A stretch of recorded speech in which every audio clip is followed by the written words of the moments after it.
Y en estos casos en que las mujeres fueron y denunciaron y que tenían medidas de protección, vemos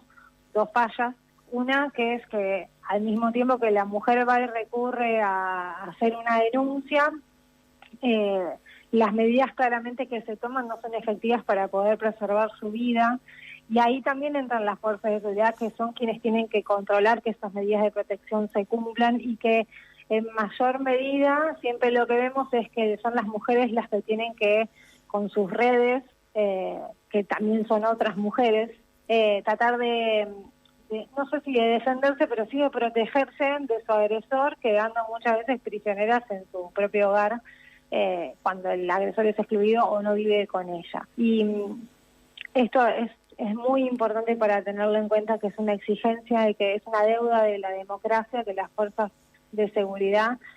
cumplan con ese control que tienen que hacer para proteger la vida de las mujeres, y que la justicia también tome medidas que sean efectivas con una perspectiva interseccional, porque no es lo mismo tomar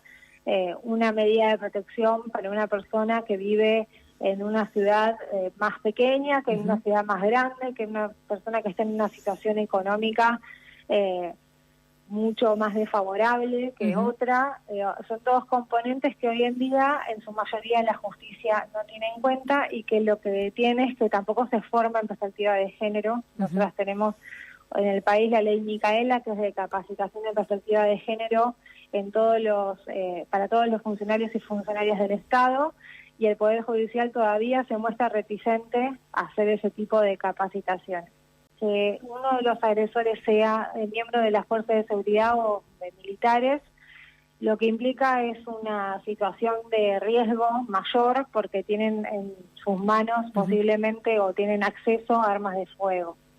Y esto incrementa mayormente el riesgo de las víctimas, y en la mayoría de los casos en que estos femicidios son perpetrados por miembros de fuerzas de seguridad o militares, se cometen con armas de fuego. Entonces nosotras también lo que exigimos con estos datos es que las fuerzas de seguridad estén atentas a este tipo de hechos, a hechos de violencia, a denuncias, que no sigan sosteniendo agresores y violentos dentro de la fuerza, y que automáticamente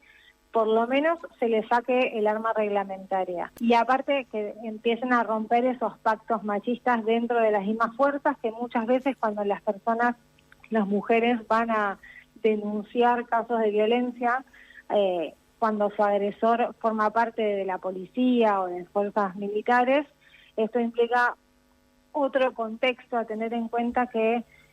cuando sucede en ciudades más chicas, por ejemplo en la comisaría que tienen que denunciar es donde trabaja su agresor, quién le toma la denuncia, de qué manera se toma la denuncia. Muchas veces las mujeres son violentadas institucionalmente también cuando van a una comisaría a denunciar, y esto es algo que nosotros exigimos, como aparte de la reforma judicial transfeminista, también que haya una reforma dentro de las fuerzas de seguridad con perspectiva de género, diversidad y derechos humanos.